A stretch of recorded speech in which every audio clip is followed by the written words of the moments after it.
자, 4강 하겠습니다. 4강 문제의 본질이란 주제로 하나님 말씀 나누겠습니다.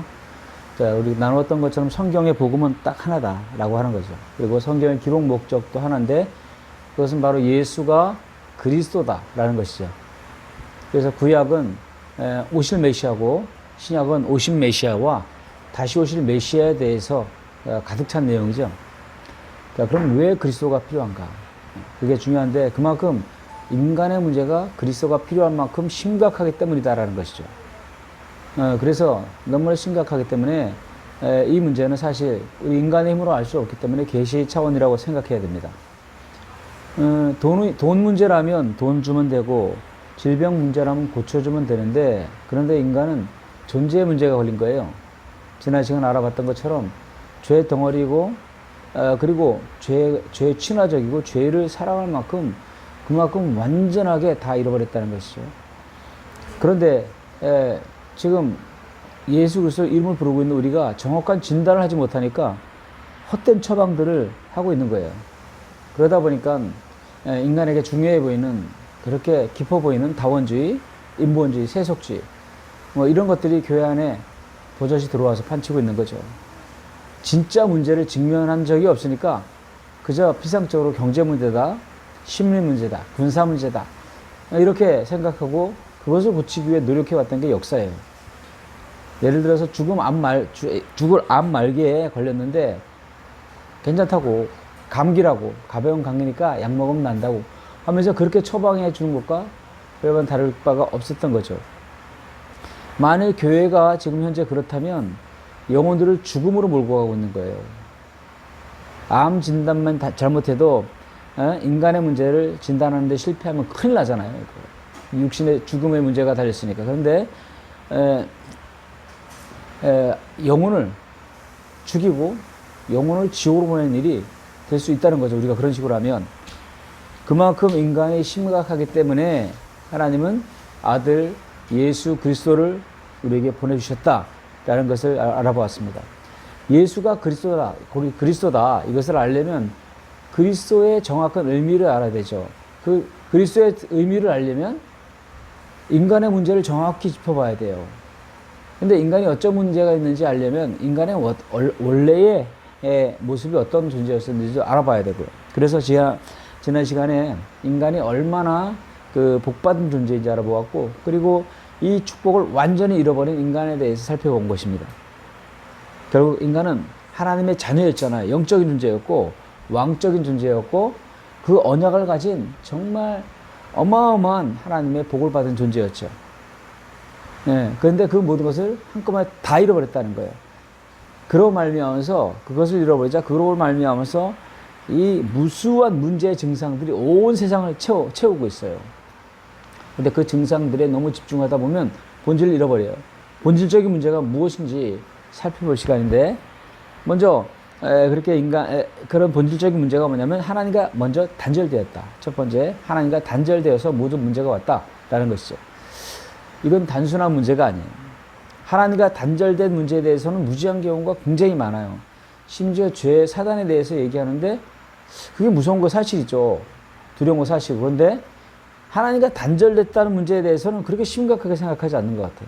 얼마나 심각한지 안다. 이것을 알지 못하면 아무것도 모르는 거예요. 하나님과 단절됐다. 그럼 끝이잖아요. 이 세상에서도 관계가 끊어지면 다 끝난 거잖아요. 부부가 싸우고 별짓을 다 해도 괜찮지만 이혼을 딱 하면 그건 끝난 거잖아요. 그럼 부부만 고통이 아니라 자녀들, 친척들, 관계된 모든 사람들이 고통을 당하고 마는 거예요. 이건 하나님과 단절됐다는 것은 이것으로는 비교할 수가 없죠. 예를 들어서 컴퓨터 성능이 굉장히 좋잖아요, 요즘. 뭐 모든 것들을 다 그 안에서 해결하고 그 방 안에 앉아서도 세계적인 업무를 볼 수 있잖아요. 근데 아무리 굉장히 성능이 뛰어나도 전원이 끊어져 버리면 아무 쓸모가 없잖아요. 예를 들어서 1시간만 전원이 갑자기 딱 나갔다. 그러면 큰일 나는 거예요. 이 세계가 마비가 되는 거예요. 의학계 갑자기 컴퓨터로 이렇게 진단하는 그런 부분들이 망가지고 증권 큰일 나는 거죠. 과학계 이건 지진이나 다른 재앙과는 비교가 안 되는 일들이 지금 벌어지고 있는 거예요. 하물며 생명의 근원이신 하나님과 끊어졌다는 말은 그것과는 비교조차 할 수 없는 심각한 일입니다. 하나님 안에 있어야 살도록 지어진 인간이 끊어졌다는 건 그것은 물고기가 물에 살아야 되는데 그런데 하나님과 할 수 없는 일이 벌어져 버린 거예요. 이 심각성을 이해하지 못하니까 여전히 증상들만 가지고 해결하려고 하는 거죠. 물 근원에 예를 들어서 물 근원에서 동물이 이렇게 계속 흘러나오는데 하루에서 거기서 그냥 청소하고 자연운동하고 이건 무슨 소용이 있겠어요. 약간의 그 순간은 효과가 있을지 몰라도 결국 또 계속 독이 흘러오잖아요. 그런데 계속 청소하고 자연운동하면서 투쟁하고 노력하는데 계속 그 동물을 먹고 죽어가고 있는 게 지금 이 하나님과 단절된 인생들의 실존입니다. 그 물 근원에 가서 독을 제거하는 것 외에는 어떤 짓을 해도 안 되는 거예요. 그러니까 정치 문제, 경제 문제다, 문화 문제다, 뭐 이혼 문제다, 전쟁 문제다, 식민 문제다 다 해결해도 이런 거 다 해결해도 지금 죽어가고 있는 거예요. 하나님과의 단절을 해결하지 않으면, 단절 문제를 해결하지 않으면 아무것도 해결된 게 아니다라는 거죠. 원래 첫 번째 원래 인간은 하나님과 함께 해야 사는 존재를 지음받았잖아요. 그죠? 예, 창세기 2장 7절에 보면 여호와 하나님이 땅의 흙으로 사람을 지으시고 생기를 그 코에 불어넣으시니 사람이 생명이 된지라. 이것은 하나님과 함께 해야 사는 존재로 만들어버렸다. 이렇게 고급스럽게 만들어졌다는 원리인데 이게 창조 원리잖아요. 그런데 하나님과 함께 할 수 없게 된 거예요. 이것이 어떤 문제인지를 대부분 모르고 있기 때문에 이런 문제 저런 문제 우리에게 닥친 문제를 해결해 달라고 난리치는데 그런 단순한 문제가 아니죠. 낚시에 걸린 물고기가 파닥파닥거리니까 사람들은 굉장하게 건강하다 이렇게 생각하는데 사실은 죽어가고 있는 거잖아요. 파닥파닥거리는 게. 하나님과 끊어진 인생들이 지금 파닥파닥거리면서 열정을 가지고 노력을 다하면서 의지를 가지고 막 큰 소리를 치면서 살아가는데 살아있는 것 같은데 그게 살아있는 거냐고요. 예레미야서 2장 13절에 보면 내 백성이 두 가지 악을 행하였나니 곧 그들이 생수에 거는 데는 나를 버린 것과 스스로 웅덩이를 판 것인데 그것은 물을 가두지 못할 터진 웅덩이니라. 이게 바로 인생의 실존이에요. 물고기처럼 파닥파닥거리지만 고통하면서 죽어가고 있는 모습이 인생이라고요. 그러면서 이해할 수 없는 다양한 고통을 겪다가 결국은 영원한 죽음으로 가는 거예요. 그러니까 하나님과 단절된 문제가 실상 유일한 문제다라는 거죠. 인생에서도 가장 큰 고통은 아까 말씀드렸듯이 관계의 문제잖아요. 관계 깨지면 자살까지 하는 거예요. 연인과 관계, 부부 관계, 친구 관계, 직장 관계, 가족 관계, 이런 모든 국제 관계, 이런 것이 깨지면 고통이 몰려오잖아요. 특히 국제 관계가 깨지면은 그 나라 전체가 완전히 도탄으로 빠져버리는 그런 고통스러움이 있죠. 그러다가 관계가 회복되면 그처럼 행복할 때가 없잖아요. 진짜 평화가 이루어진 것 같고 그처럼 행복할 때가 없잖아요. 결국 인간도 하나님께 돌아오기까지는요 안식을 누릴 수가 없어요. 이 비참한 모든 상황을 다 경험해야 된다고. 많은 문제가 있는 것 같지만 실상은 하나의 문제다. 관계 문제. 잘려진 가지. 그 나무에서 잘려진 가지가 살아나는 방법은 딱 한 가지밖에 없어요. 그죠? 뭐예요? 물 주면 돼요? 거기다가 막 다시 이렇게 온도를 높여주면 되나요? 어느 것을 해도 안 돼요. 곧 죽어요. 한 가지 방법은 젖붙이는 방법이에요. 그만 나무에. 답은 하나밖에 없어요. 하나님 만나야 되는 거예요. 그 답은 오직 하나. 그래서 십자가에 그리스도밖에 없는 거예요. 그러니까 성경 처음부터 끝까지 메시아 얘기를 하고 있는 거예요. 두 번째, 하나님과 끊어져서 고통과 결핍 그리고 수많은 죽음의 문제에 처한 것입니다. 그러니까 결국 환경 문제가 아니다라는 거죠. 정치 문제 아니다는 거예요. 질병 문제 아니라는 거예요. 그런 거 다 해결되었다 도 하나님과 단절이 해결되지 않으면 안 되는 거예요. 그러면 왜 하나님과 단절되었는가? 이게 중요한 부분이죠. 이것을 정확하고도 깊이 있게 살펴봐야 되는데 성경을 백독하는 것이 중요한 게 아니에요. 40일 금식 기도하는 게 중요한 게 아니에요. 알 것을 분명히 알아야 되는 거예요. 알 것을. 진리를 알아야 돼요. 원인 분석을 정확히 해야 정확한 진단이 가능하게 되는 거니까요. 결국 왜 단절되었냐 하면 첫 번째, 사단 때문이다라는 거예요. 사단. 이사야 59장 2절에 보면 오직 죄 때문이다. 죄. 앞에서 죄 때문이라는 거죠. 이사야 59장 2절에 보면 오직 너희 죄악이 너희와 너희 하나님 사이를 갈라놓았고 너희 죄가 그의 얼굴을 가리어서 너희에게서 듣지 않으시게 함이라. 다 한 가지예요. 에베소서 2장 1절에도 그는 허물과 죄를 줬거든 너희를 살리셨도다. 그리고 베드로전서 1장 16절에는 기록하였을 때 내가 거룩하니 너희도 거룩할지니라 하셨느니라. 하나님은 거룩하세요. 그러니까 죄와 함께 할 수가 없다는 얘기예요. 본성적으로. 그러니까 단절될 수밖에 없어요. 흠 없는 옷에 작은 점 하나 떨어지면 그게 뭐예요? 수조원 되는 큰 흰 천에 작은 점 하나 떨어지면 그래도 그게 좋은 거예요? 추하게 보이잖아요.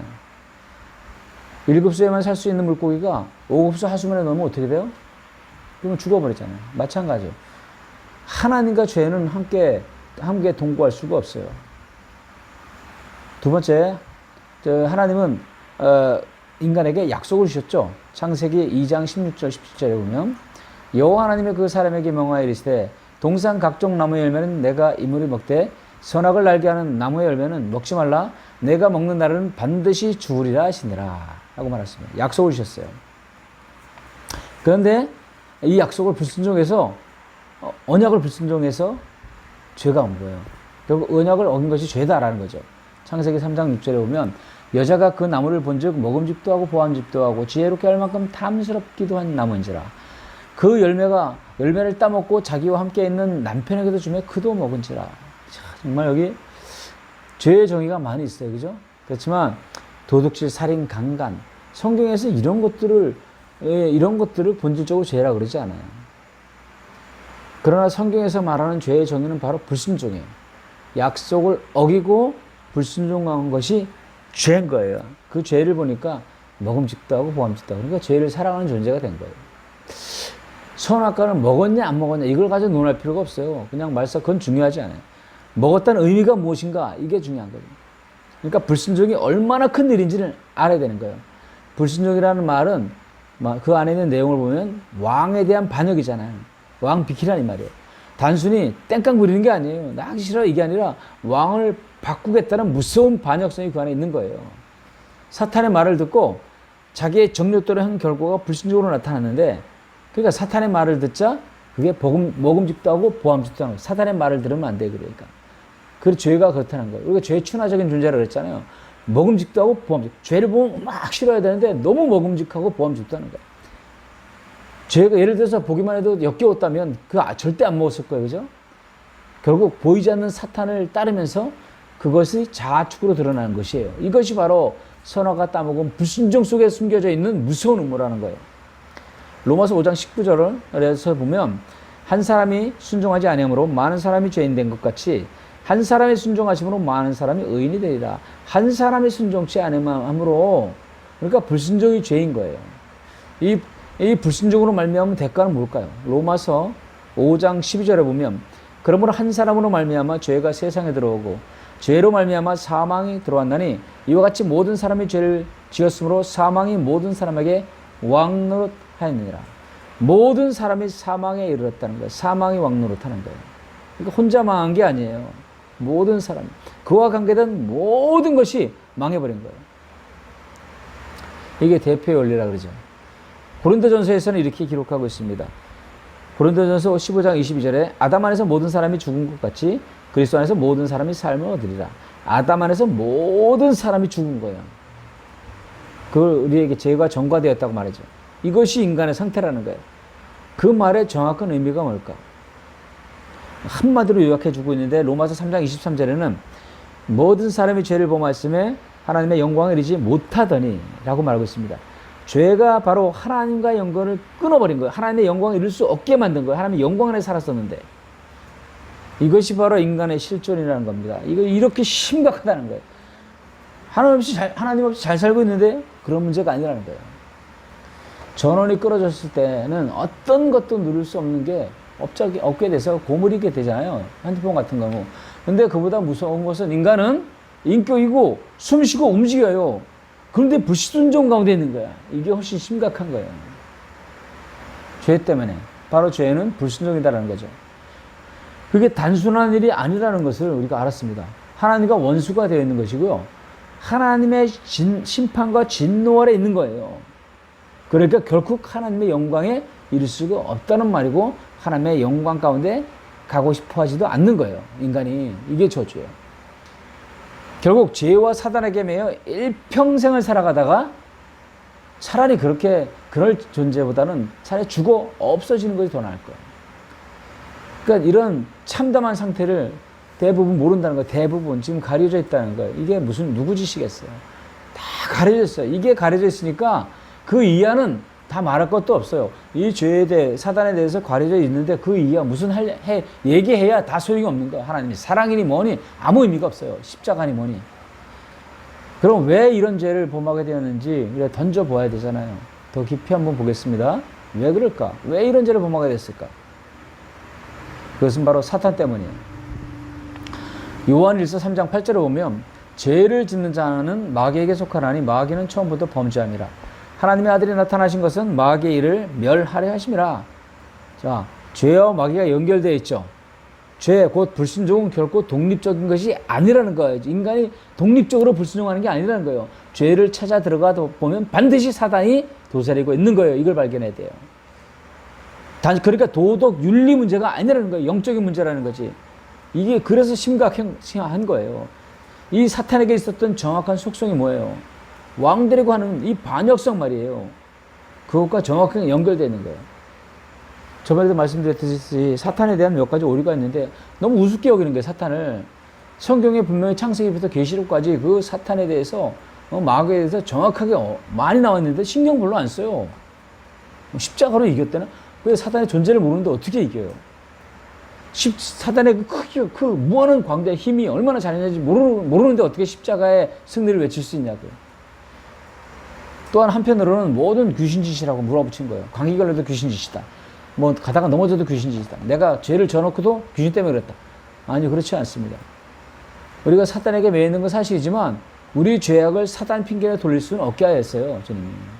우리의 이 책임이에요. 그게. 근데 또 한편으로 사단은 헛된 사단로 귀신에 빠져 있는 게 대부분이에요. 열방에 종종마다 귀신도 있잖아요. 무당도 귀신 부르고 우리나라 제사 지내는데 그런 귀신 할아버지 귀신, 할머니 귀신 이런 거 있고 별 희한한 잡다한 귀신들이 많이 있잖아요. 그것을 안다고 하면서 막 결박하고 쫓아내는데 다 여전히 귀신에 묶여 있는 거예요. 무당이 귀신 쫓아낸다고 귀신이 나은 거예요? 무당은 여전히 귀신 쫓아내고 귀신에게 사로잡혀 있는 거예요. 이런 짓을 교회 안에서 하고 있단 말이에요. 사탄을 본 사람이 있을까요? 사탄을 진짜 믿나요? 영적인 존재인데 어떻게 보이겠어요? 안 보여요. 사탄은. 저도 이론으로 다 알고 있었거든요. 그거 모르겠어요? 신학교 4학년 했는데 모르겠냐고요. 그런데 이게 오늘날 진짜 보이고 느껴지는 것보다 더욱 확연하게 사탄의 실체를 주님이 알게 하신 거예요. 그런 순간 내가 얼마나 충격을 받았는지 몰라요. 너무나 강력한 존재에게 내가 잡혀있다는 사실을 알았어요. 단순히 종족 귀신, 조상 귀신 따위 이런 단순한 존재가 아니라는 걸 그때 그냥 확 폭로시켜듯이 주님이 폭로시켜 주셨다고. 그러니까 이 죄인인 전 인류를 사로잡고 끌고 다니는 이 구체적인 인격이며 실제다라는 거예요. 진짜 지금도 활동하고 있는 거예요. 결국 사단은 강력하여 인간이 이길 수가 없어요. 이것을 실제로 모르니까 그 심각성을 모르는 거고요. 그러니까 사단의 머리를 깨버린 십자가의 능력도 대수롭지 않게 여기는 거예요. 빛이 비추면 그 사단의 존재는 폭로되고 진리 앞에서 무력한 존재로 드러나게 돼 있어요. 어쨌든 사탄에 대한 본질적인 내용을 이렇게 알아볼 텐데 사탄이 있다는 것을 논하기 전에 사탄이 어떤 존재인지를 경악하게 보아야 돼요. 경악하면서 에스겔서 28장 19절 20절 보면 거기에 특별히 12절에서 15절 보면 인자야 두로 왕을 위하여 슬픈 노래를 지어 그에게 이르기를 주 여호와의 말씀에 너는 완전한 도장이었고, 그러니까 완전한 모델이었다는 거예요. 완전했다는 거예요. 그리고 지혜가 충족해요. 그리고 온전히 아름다웠다. 진짜 이런 존재가 되길 우리 그렇게 바라잖아요. 그리고 옛적에 하나님의 동산 에덴에 있어서 각종 보석, 곧 홍보석과 황보석과 금강석과 황옥과 동만호, 창옥과 총보석과 남보석과 홍옥과 황금으로 단장했다. 이 땅의 모든 가장 고귀하다는 모든 보화를 다 농축해가지고 그걸로도 표현할 수 없는데 가장 이 세상에서 중요한 그런 보화라고 하는 것들 다 모아놓은 곳, 그것으로 단장했다는 거예요. 이거 그렇게 바라잖아 우리가. 근데 그 내가 지음 받던 날에 너를 위하여 소고와 비파, 즉 그것은 바로 아마 성과 대장이라는 추측을 할 수 있어요. 하나님을 찬양하는 존재란 말이야. 그리고 기름 부음을 받고 그룹을 지킨, 기름 부음을 받았다는 건 정말 특별한 존재란 말이에요.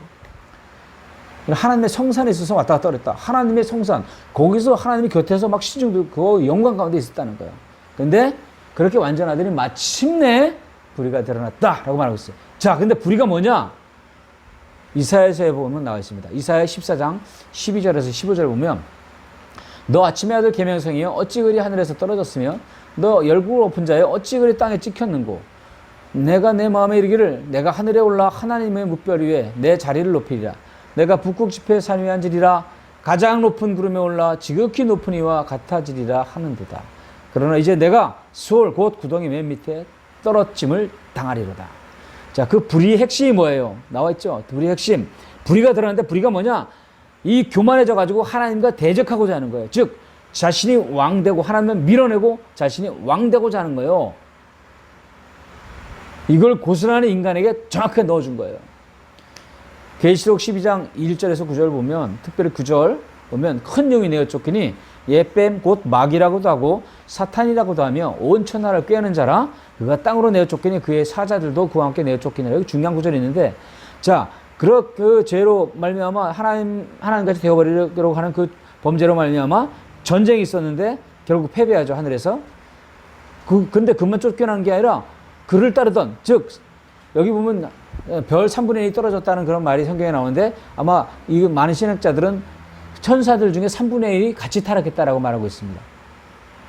거기를 보면 이제 보통 성경에 보면 천사들만 천천만만이라고 하잖아요. 그때 계산해 보면 3분의 1은 100조예요. 100조 한번 쉬어보세요, 여러분. 이 쉬다가 여러분 다 죽어요. 못 쉬어. 그만큼 많다는 말인데 그 중에 3분의 1이 100조 중에 3분의 1이 사탄 편에 선 거예요. 그만큼 강력하게 영향력이 있었어요. 이 사탄이. 천사들이 속아서 넘어갈 만큼 지혜가 충족하다 그랬잖아요. 그러니까 천사들도 속아 넘어가는 거예요. 그러니까 온 천하를 깨워 복음을 못 듣게 하는 거죠. 에베소 2장 2절에 보면 그때 너희는 그 가운데서 행하여 이 세상 풍조를 따르고 공중의 권세 잡은 자를 따랐으니 곧 지금 불순종의 아들들 가운데 역사하는 영이라 라고 말하고 있습니다. 공중 권세 잡은 자로서 활동하고 있는 거예요. 여기서 공중이라고 하는 것은 추측하기를 하나님과 인간 사이에 있는 모든 그것 이렇게 해석해도 무방하다고 생각합니다. 그런데 이 사탄이 어떤 존재인가 하면 그 존재가 어떤 존재인지 알아야죠. 요한복음 8장 44절에 보면 너희 아비 마귀에게서 났으니 너희 아비의 욕심대로 너희도 행하고자 하느니라. 그는 처음부터 살인한 자요 진리가 그 속에 없으므로 진리에 서지 못하고 거짓을 말할 때마다 제 것으로 말하나니 이는 그가 거짓말쟁이요 거짓의 아비가 되었음이라 라고 말했죠. 거기 보면 살인자라고 그랬죠. 살인자. 본성적으로 살인자예요. 그리고 거짓말쟁이라는 표현이 있습니다. 그러니까 결국 보세요. 지혜가 충족한 자가 거짓말쟁이다. 그러니까 온 인류와 역사는 통째로 사기를 당하고 있는 거예요. 제가 사탄의 실체를 발견하고 이걸 발견한 거예요. 온 인류와 역사가 거짓말이에요. 지금 이 땅에 모든 기독교계가 사기를 당하고 있다는 걸 제가 봤어요. 생로, 병사, 희노애락 모든 것이 거짓의 세계에 속해 있는 거예요. 죄, 사탄, 그리고 하나님과의 단절 문제 이거 이 십자가의 복음에 대해서 철저히 감추고 못 듣게 하는 거예요.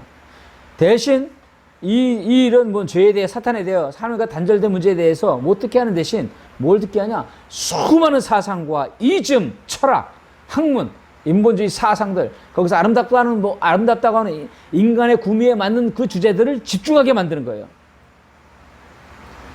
근데 빛이 비추면 모든 것이 폭로되기에 복음만은 필사적으로 막아선 거예요. 제게 이 빛이 비친 거예요. 그러니까 정말 그 악한 실체가 적나라하게 폭로됐어. 제가 그때 쓴 그 일기 제목이 9장을 썼거든요. 쉬지 않고. 그게 제목이 폭로예요, 폭로. 모든 게 드러난 거예요, 실체. 이 사단의 실체가. 그가 살인자라는 거예요.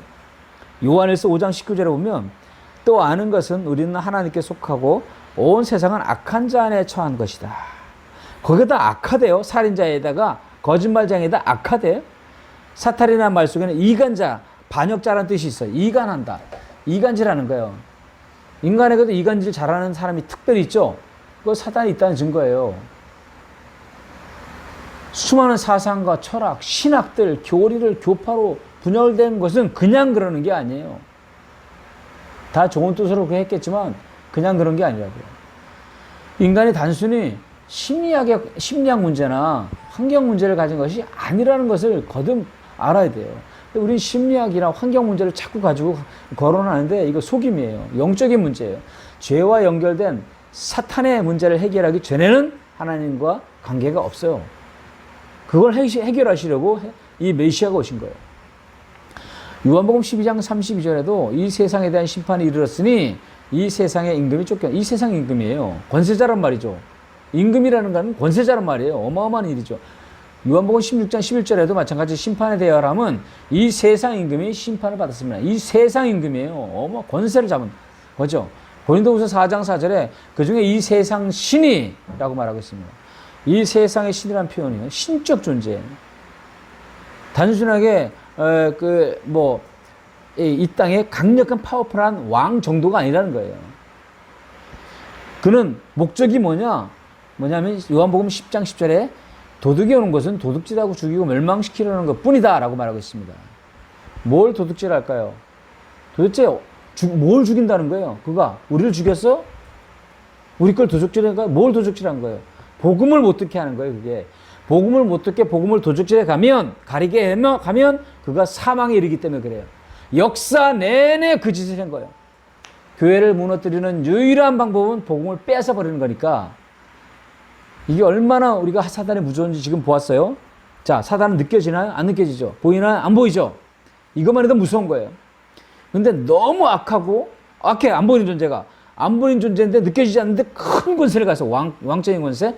그리고 이 세상을 지배하고 있어요. 게다가 그는 속이고 이간질하는 지혜가 충족하니까 100% 속아 넘어가요.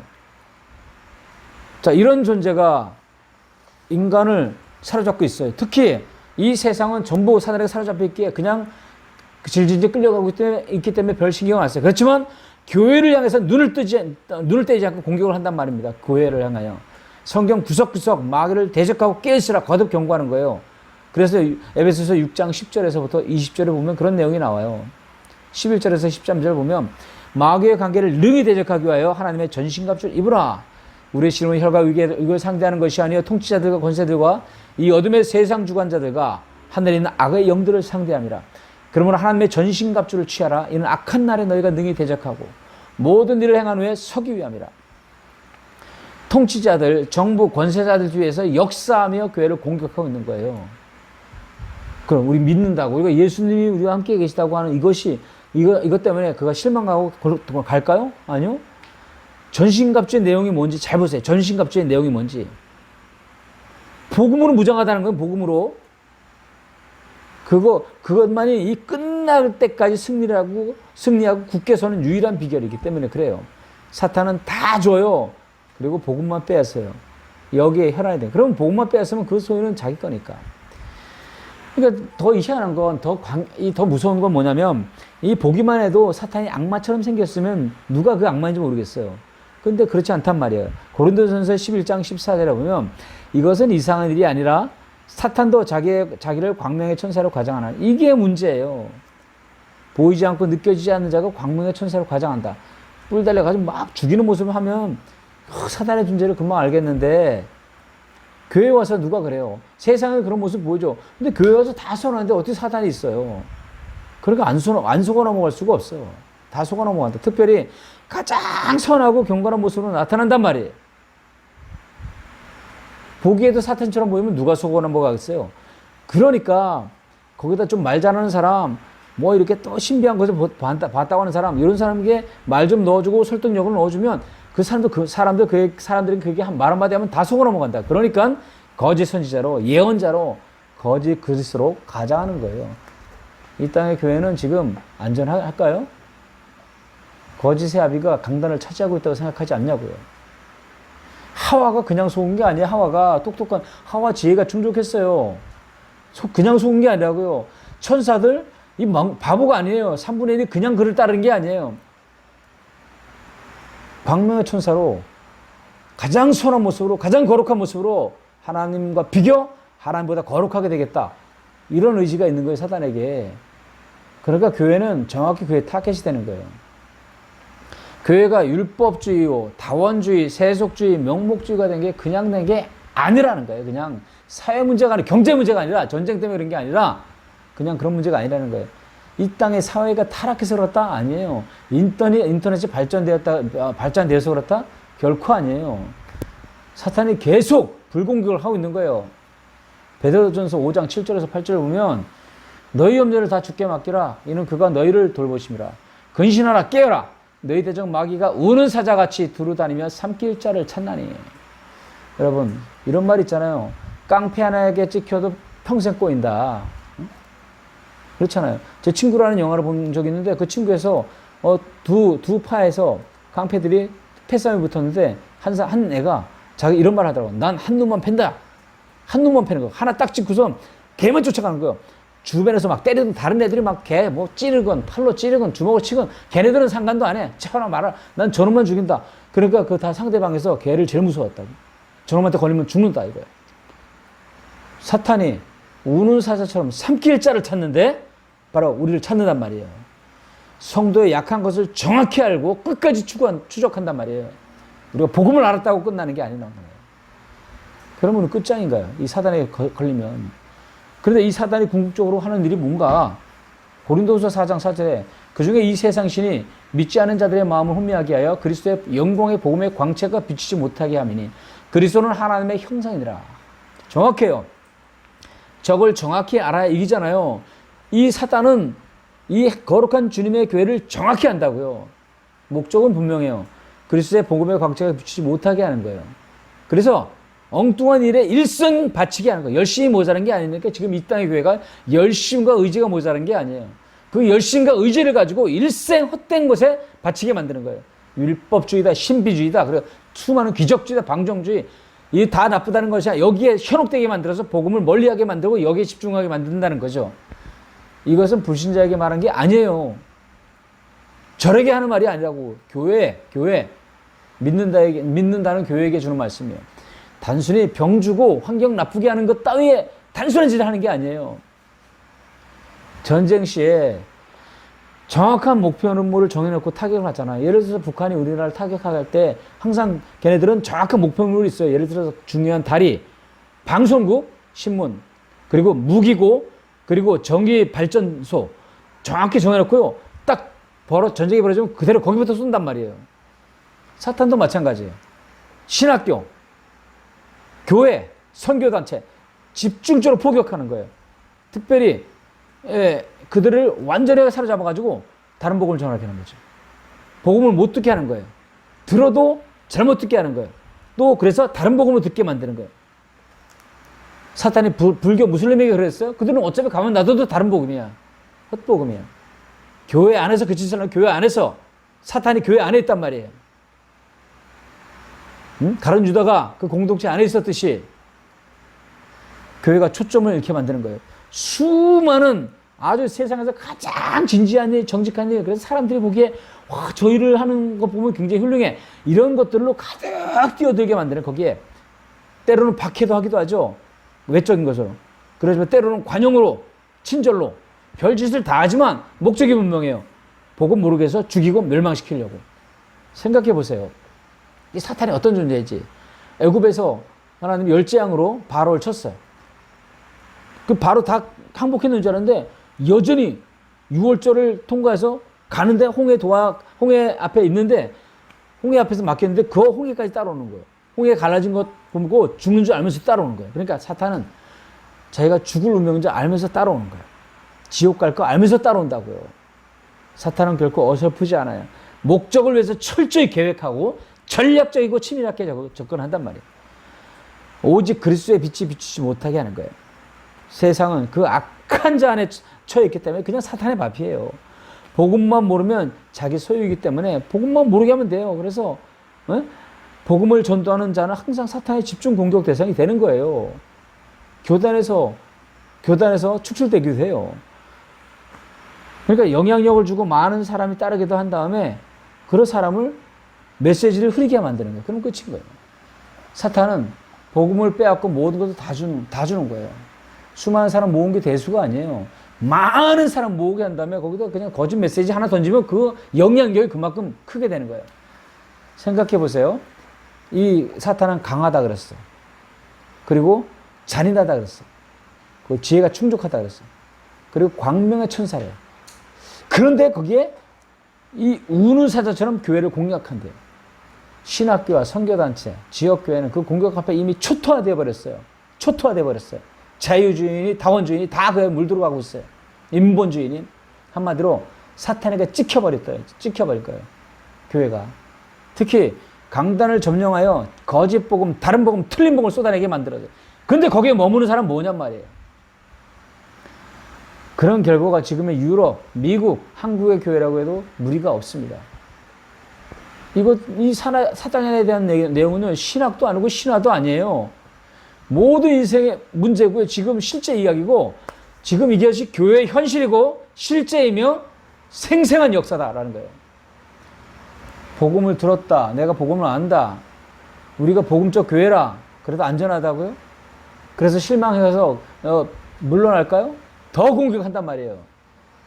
교회가 망해서 자신의 소유가 될 때까지 더 100%, 200% 공격한단 말이에요. 복음을 빼앗고 도적질해가지고 그들을 죽이고 멸망시키는 그 길에 서게 하려고. 사탄의 열정의 절반이라도, 아니 반의 반만이라도 이 땅의 교회가 복음에 미쳐있고 사로잡혀 있다면 이런 지경이 되지 않았을까요? 복음 안다 치고, 복음 설교했다 치고, 그리고 굉장히 공부했다 치고, 도대체 얼마나 알아요? 복음 얼마나 알아요? 복음을 얼마나 알기에 다 안다는 거예요. 얼마나 알기에 복음의 기초예요. 그리고 기초고, 그리고 더 깊은 단계는 뭐예요?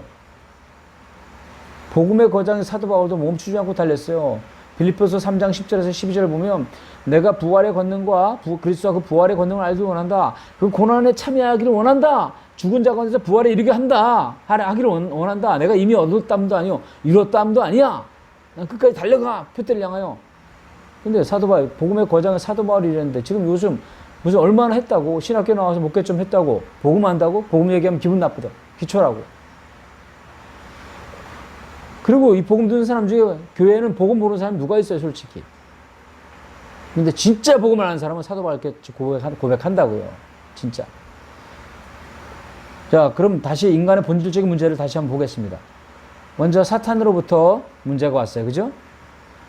창세기 3장 1절에 보였죠. 그런데 그 사탄의 말을 듣고 언약의 불순종함으로 범죄가 일어난 거예요. 사탄과 정확히 동일한 상태가 되는데 그 특징이 뭐냐? 정확하게 왕이 되고자 하는 거예요. 사탄이 준 거 다른 거 아니에요. 사탄의 대리인을 만들고자 그 인간에게 하나님을 반역짓을 하게 한 거예요. 가장 사랑하는 하나님 백성들에게. 하나님을 대적하여 왕이 되고자 하는 이 사탄의 독이 고스란히 저와 여러분에게 지금 들어 있단 말입니다. 제 본질은 바로 쉽게 말하면 자아추구예요. 하나님과 비기려는 거예요. 난 자아추구했을 뿐인데 하나님과 비기려는 게 그게.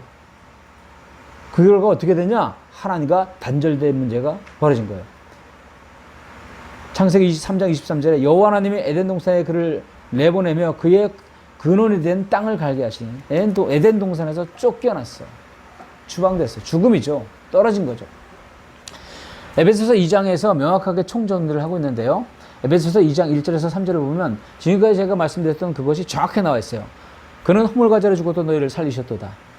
그때 너희는 그 가운데서 행하여 이 세상 풍조를 따르고 공중의 권세 잡은 자를 따랐으니 곧 지금 불순종의 아들들 가운데 역사하는 영이라.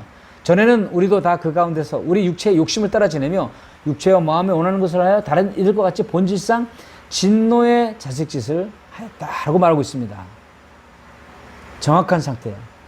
선악과 따먹고 불순종한 인간의 정확한 상태를 묘사했는데 그걸 짧은 문장으로 정확히 요약해 놓았습니다.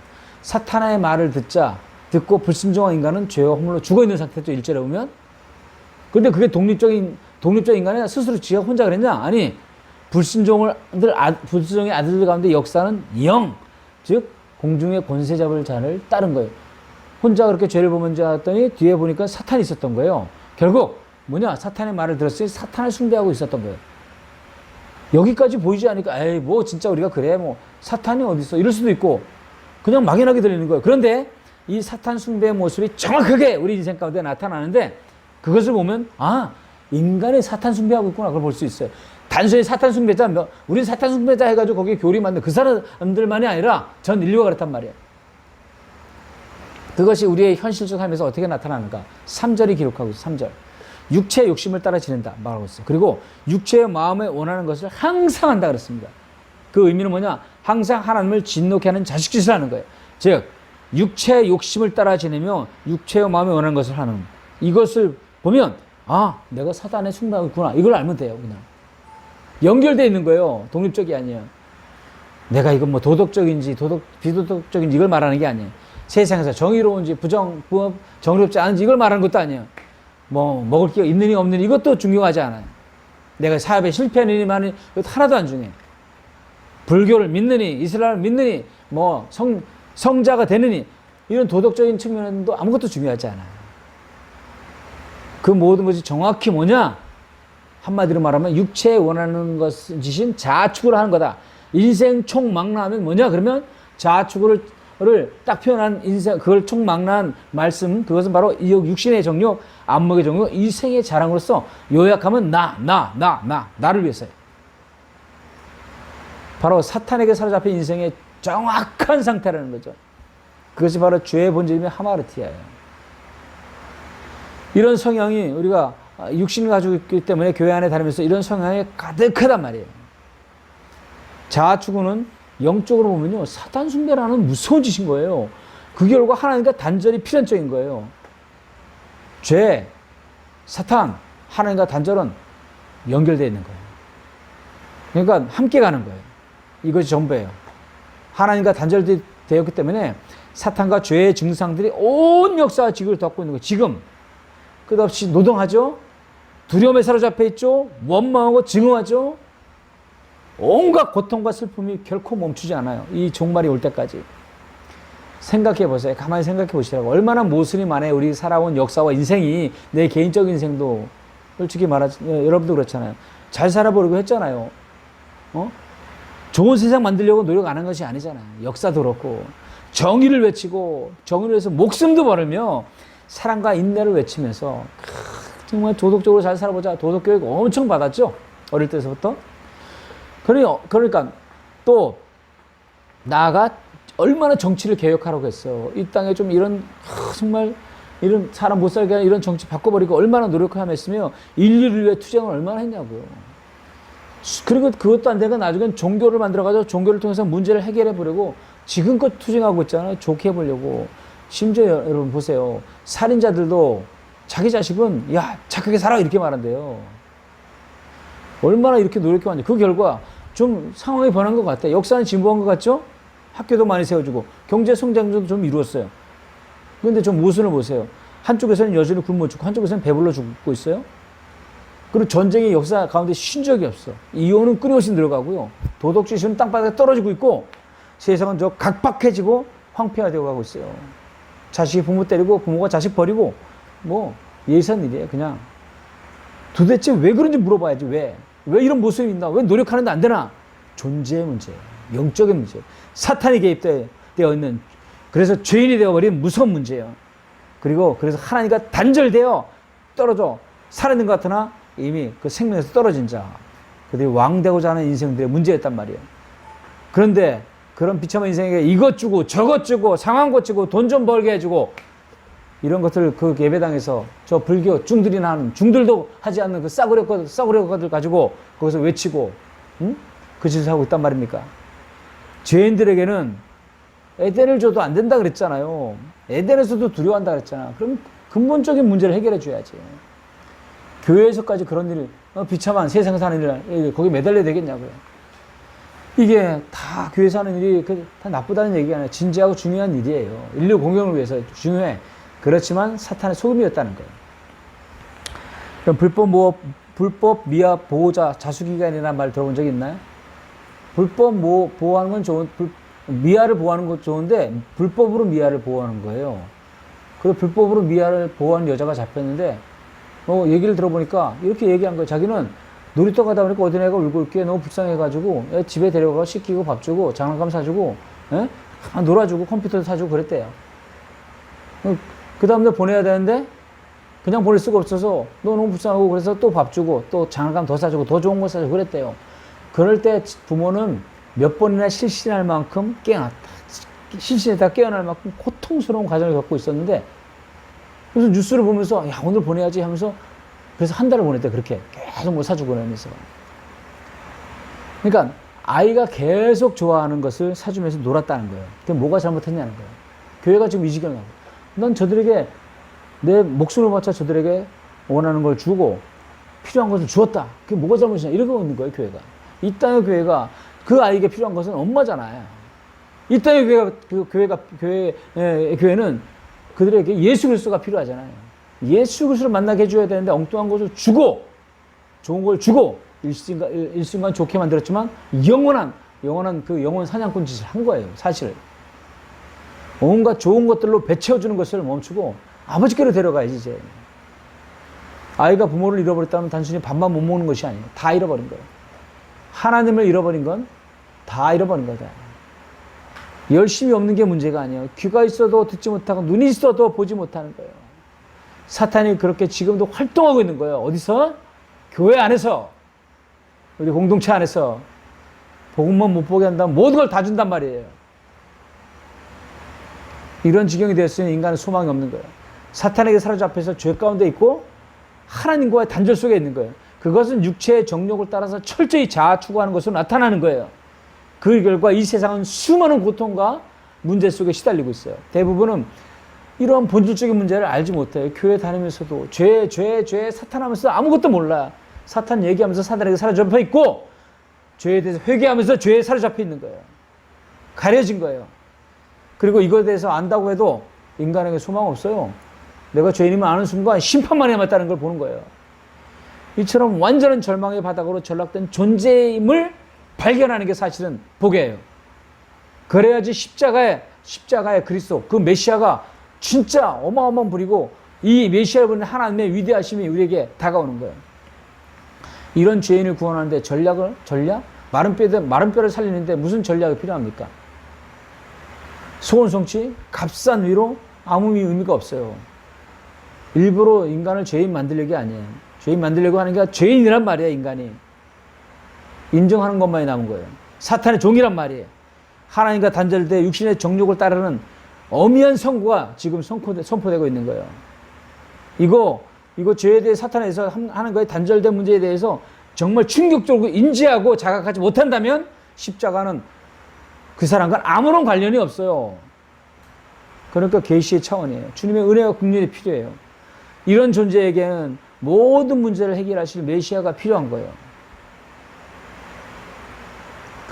그러기 때문에 지금 그 메시아의 절대적인 필요성이 무엇인가 보려면 우리가 어떤 존재인지 얼마나 비참한 존재인지 알아야 되는 거예요. 다음 시간부터는 메시아에 대해서 그래서 풀어보도록 할 때 메시아가 얼마나 우리에게 오는 것이 행복하고 얼마나 큰 축복인지를 또 다뤄보는 시간 가지도록 하겠습니다. 기도하겠습니다.